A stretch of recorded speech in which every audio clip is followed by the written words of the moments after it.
Bonjour à vous tous, j'espère que vous allez bien. Suite à la demande de quelques abonnés de notre chaîne TechWall, ils nous ont demandé de faire une nouvelle vidéo par rapport à Thunderbolt que nous avons déjà fait et que cette vidéo était sujet à une sécurisation de nos emails. Là, ce que je vais essayer en fait de faire, déjà de s'adapter en fait avec la nouvelle version de Thunderbolt. Nous, quand on a fait en fait cette vidéo, c'était sur un Ubuntu 16, je pense. Donc là, je vais essayer en fait de faire par rapport à la mise à jour qui a été faite de Thunderbolt. Donc là, c'est le LSB release. Donc là, pour voir en fait la version actuelle. Donc ma version là, c'est la version 20.4 et la version de Thunderbolt, c'est la version en fait, c'est la version donc 78.11. Là, ce que je vais essayer en fait de faire, c'est de faire appel en fait à la machine Ubuntu, à une machine Ubuntu et une machine Kali, d'accord? Dans la machine, dans le Ubuntu, comme vous avez déjà vu, donc le Thunderbird il est préinstallé et comme outil lourd de mailing qu'on pourrait en fait paramétrer pas mal de mails dans cette, dans cet outil-là. Donc Kali n'est pas installé, du coup on va essayer en fait de l'installer. Déjà, pour voir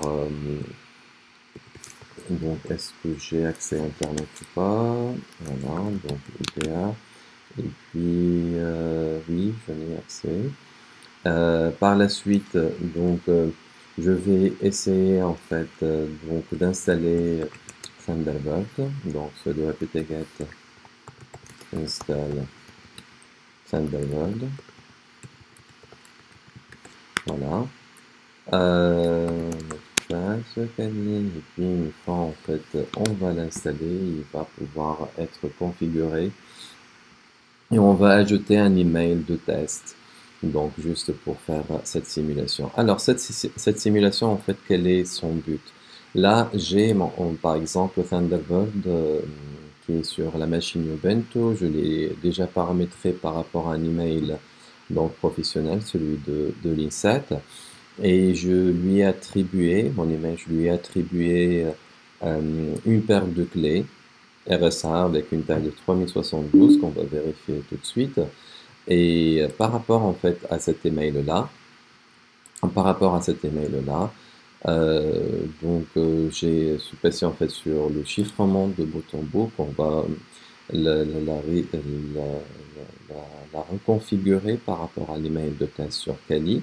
J'ai généré cette paire de clés et dans le trousseau de clés, je n'ai qu'une seule clé, c'est la clé de cet email-là, inset.ucar.tn que j'ai généré, que je lui ai attribué une clé de RSA, d'accord, et donc cette clé-là a été générée le 26/12, la date d'aujourd'hui, elle va expirer par exemple en 2025.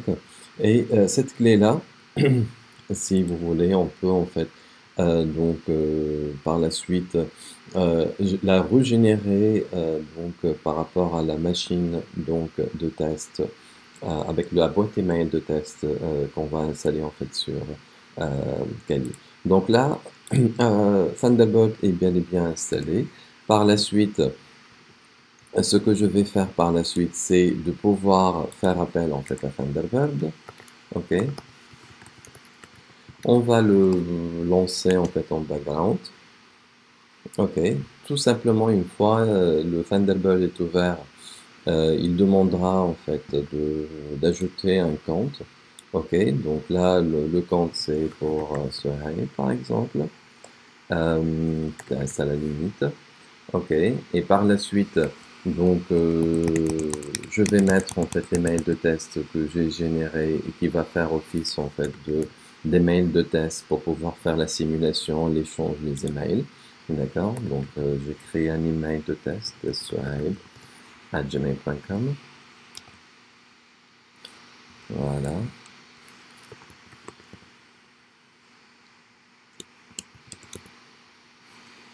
Donc juste là, on a un tout petit peu la machine, mais c'est pas grave. Alors, donc on a dit sohaib@gmail.com. Je lui donne en fait le mot de passe.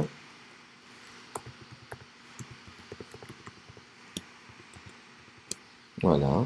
Il va essayer de vérifier la bonne exactitude, la véracité des informations de mon email, nouvellement configuré le mot de passe.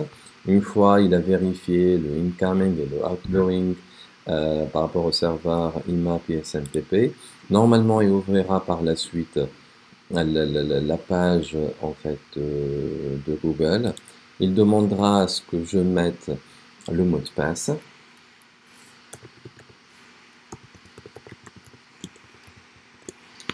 Une fois s'il y a en fait, et là c'est assez recommandé, mais bon ça c'est un email de test, normalement avec le multi-factor authentication pour pouvoir vérifier que c'est bien moi en fait qui possède en fait cet email là. Normalement il demandera en fait les mots de passe et j'en passe. Donc là juste je mets le bon mot de passe.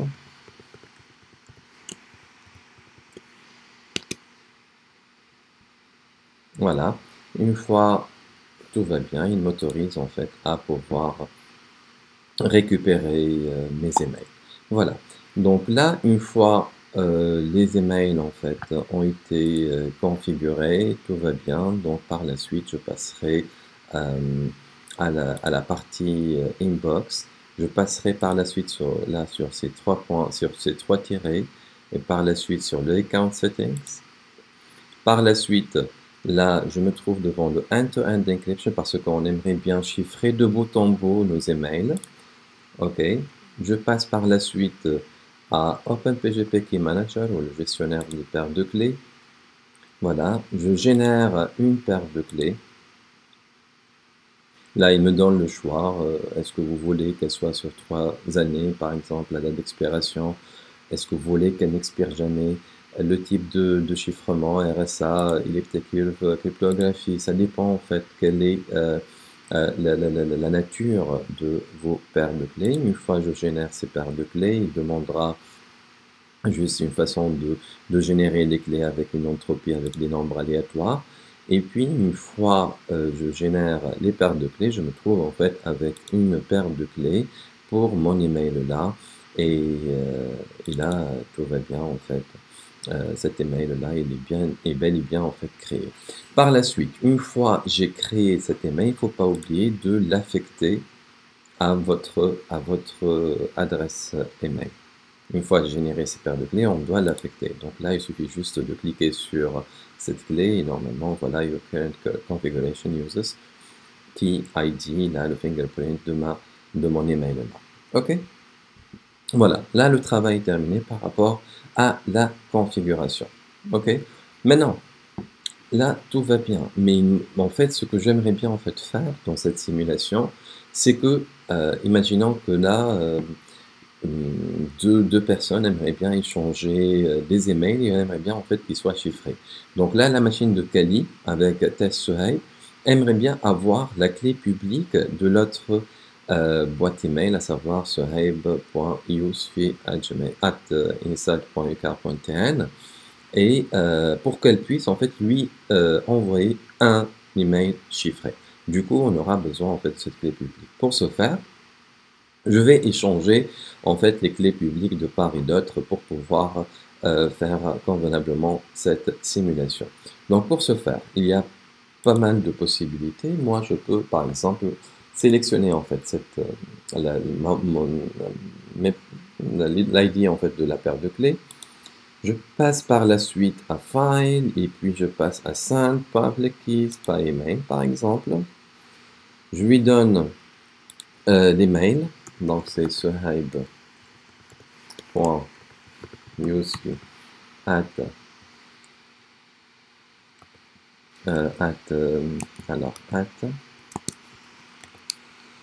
donc là voilà donc yousfi voilà inside.ucar.tn voilà. Et puis là, je lui dis en fait que là, c'est mon public key par exemple. OK. Et par la suite, j'aimerais bien en fait lui envoyer en fait cet email-là. Normalement, une fois l'email a été envoyé, voilà, tout va bien, je passe à la machine de Ubuntu et je vais récupérer en fait cette clé publique et la mettre en fait dans le trousseau de clés. OK? Donc là, pour le moment, je n'ai qu'une clé, qu'une seule paire de clés au niveau de cette machine, de cette boîte email. OK, donc je vais normalement, j'ai reçu cet email, je vais vérifier. On va l'ouvrir par la suite.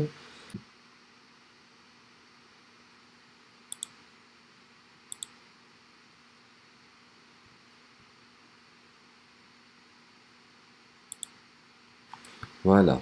Donc là, une fois j'ai trouvé en fait mon message, le message est parvenu à sa destination. Donc je vais récupérer en fait cet email de testsuhaib@gmail.com. Je trouve en fait en pièce jointe la clé publique. Je vais par la suite la télécharger ou bien l'importer directement. On peut carrément en fait l'importer pour accélérer en fait la tâche. Donc importer une clé, voilà et je vais en fait l'accepter, ok? Pour qu'elle soit en fait dans mon trousseau de clés, je vérifie en fait le fingerprint pour voir est-ce que c'est bien la clé que j'ai bien d'importer. Je passe par la suite aux paramètres des comptes, au gestionnaire des clés et là normalement je devrais en fait trouver, voilà. Donc là, j'ai la clé de la machine, plutôt de cette boîte email. Suhaib Yousfi. Donc là, c'est une paire de clés. Là, c'est une clé publique. Vous voyez? Donc là, la clé publique que je viens d'importer, il me dit en fait, quand vous l'avez déjà vu dans les différentes manips qu'on a faites, est-ce que je fais confiance à cette clé ou pas? Il me dit en fait oui, mais je n'ai pas vérifié qu'il s'agit de la bonne clé. Là, moi, j'ai bien vérifié en personne que l'empreinte de cette clé est correcte. Donc là, je certifie, c'est une confiance en fait ultime par rapport à cette clé-là. Ok? Donc par la suite, là, la clé, elle est bel et bien en fait présente dans mon trousseau de clés. Donc je ferai en fait la même chose par rapport à l'adresse, par rapport en fait à l'adresse de test Suhaib. Donc je sélectionne suhaib.yousfi@tsat.uk.tn, je passe à fichier, j'envoie la clé publique par courriel ou bien dans un fichier, je le sauvegarde par la suite, c'est quand vous voulez. Je vais l'envoyer à testsuhaib@gmail.com. testsuhaib@gmail.com. Voilà. De même, en fait, je lui dis, bon, c'est my public key par exemple. Et je l'envoie.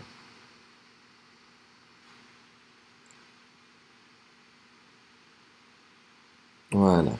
Je ferai la même chose au niveau en fait de Kali. Je passe sur ma boîte. Normalement, j'aurai un message qui vient voilà, d'apparaître. Voilà, je sauvegarde en fait la clé. Ok, je la mets en fait dans le trousseau, je l'accepte. Voilà, et par la suite, normalement, elle va être sauvegardée au niveau de mon trousseau de clés.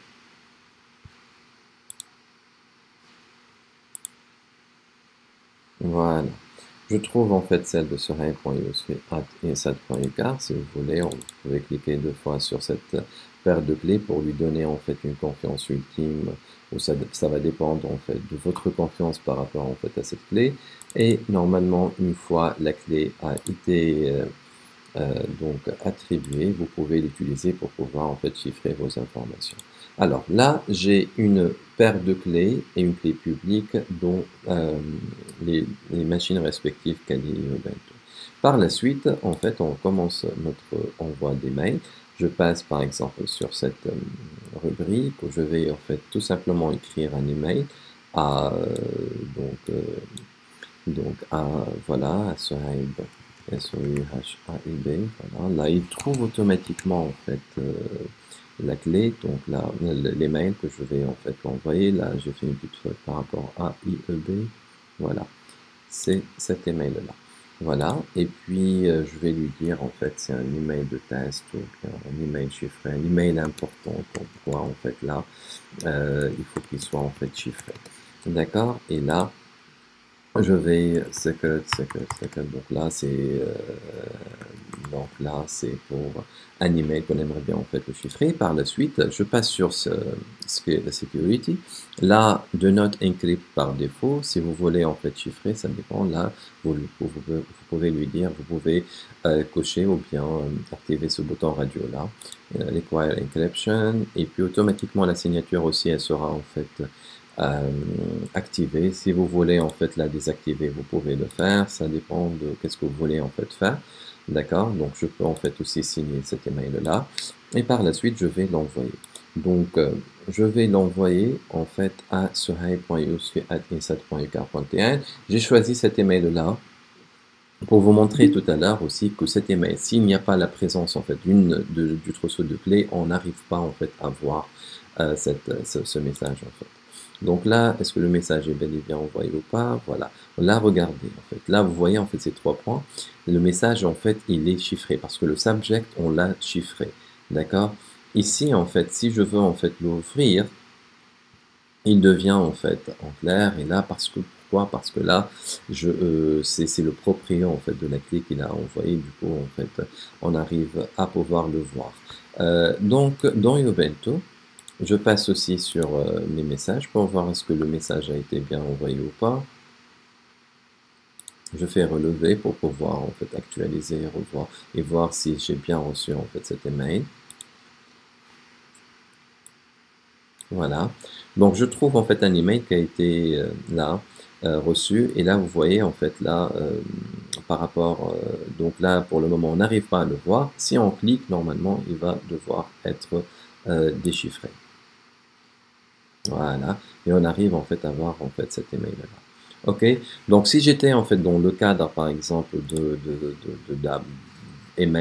la boîte en fait de ce Hive là, ce que je vais en fait voir ici en fait, c'est-à-dire je ne sais même pas en fait qu'est-ce que c'est. Là c'est vrai que j'ai pu en fait recevoir cet email, mais je n'ai aucune idée. Le subject, comme vous le voyez, en fait il est chiffré. Là le message en fait il est aussi chiffré, on n'arrive même pas à le voir. Donc tout simplement en fait là ce qui a été en fait ce qui a été en fait utilisé là pour pouvoir en fait voir cet email.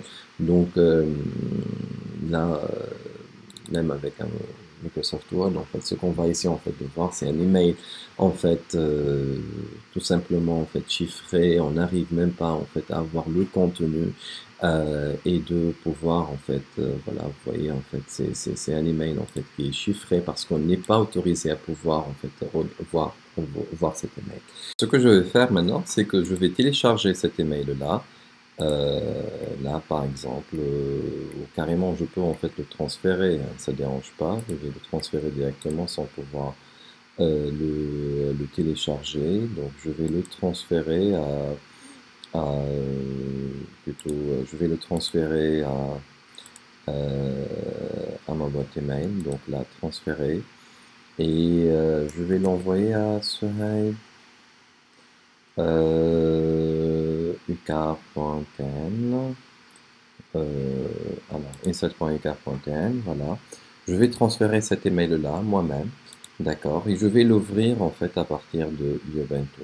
Ok, donc je vais passer sur Ubuntu. Ok, et je vais l'ouvrir en fait à partir du terminal. Ok, donc je vérifie si c'est bien, il a été bien reçu ou pas. Voilà, un email fichier joint, juste je vérifie. Voilà. Là, cet email-là, en fait, a été donc bien reçu. Ce que je vais faire maintenant, alors juste je vérifie, tac, tac, tac, tac.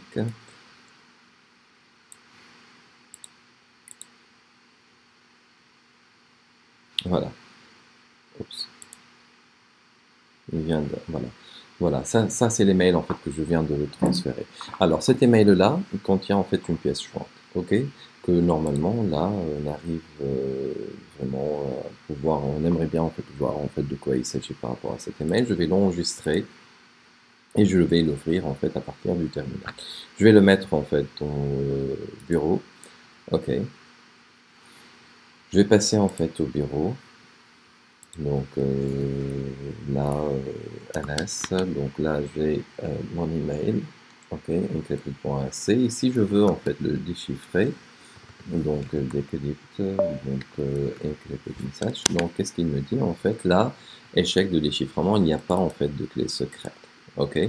Donc pour ce faire, j'aimerais bien en fait pouvoir le récupérer à partir du terminal. Donc juste l'astuce, c'est en fait, je vais passer aux paramètres de Kant, chiffrement de bout en bout, gestionnaire des clés, et par la suite, en fait, je vais prendre cette clé, je vais récupérer ma clé, donc sauvegarder la clé secrète, voilà, dans un fichier. Ok, je vais la mettre ici, au niveau en fait du bureau. Ok. Et par la suite, il me demande en fait de donner en fait un mot de passe. Je lui donne en fait un mot de passe. Voilà. Voilà. Et par la suite, je repasse en fait sur le terminal. Je vérifie si j'ai en fait la clé secrète qui est là. Je vais l'importer dans mon trousseau de clés. Donc, voilà. Je vais l'importer. Il demande en fait le mot de passe. Je lui donne en fait le mot de passe et là, la clé en fait est bel et bien en fait importée. Par la suite, maintenant, j'arrive en fait à pouvoir déchiffrer ce messager. Donc le message c'était encrypted. Donc là, il demande en fait la clé. Hop, et par la suite, regardez, là vous avez en fait votre signature, la signature de mon message. D'accord. Voilà, voilà, voilà. Et là, c'est tous les mails là, qui est tout début en fait là, le public key en fait, qui a été joint. Qu'est-ce qu'on aura d'autre? Et normalement, voilà, là, cet email là qui a été en fait envoyé. Et normalement, j'aurai en fait le voilà, donc tout ce que j'ai pu en fait récupérer donc par rapport à cet email là. D'accord, donc là il a été chiffré par RSA, donc toutes les informations en fait possibles là, les mails chiffrés, joints, le subject que j'ai envoyé. Vous voyez, donc là tout ce que j'ai pu en fait mettre tout à l'heure en fait dans les mails en fait il est bel et bien en fait récupérable une fois j'aurai en fait la clé privée. Donc le moral en fait de l'histoire de cette simulation, c'est que si tu es autorisé à pouvoir déchiffrer, tu peux le faire et tu peux récupérer en fait ton message. S'il n'y a pas en fait la possibilité, s'il n'y a pas en fait la clé, tu peux pas en fait pouvoir déchiffrer. Et là, c'est la sécurité de ces informations-là, elle est préservée en utilisant en fait Thunderbolt et c'est très très intéressant de pouvoir protéger vos informations. Merci pour votre attention et j'espère pouvoir contribuer encore plus dans d'autres vidéos. Allez, à la prochaine.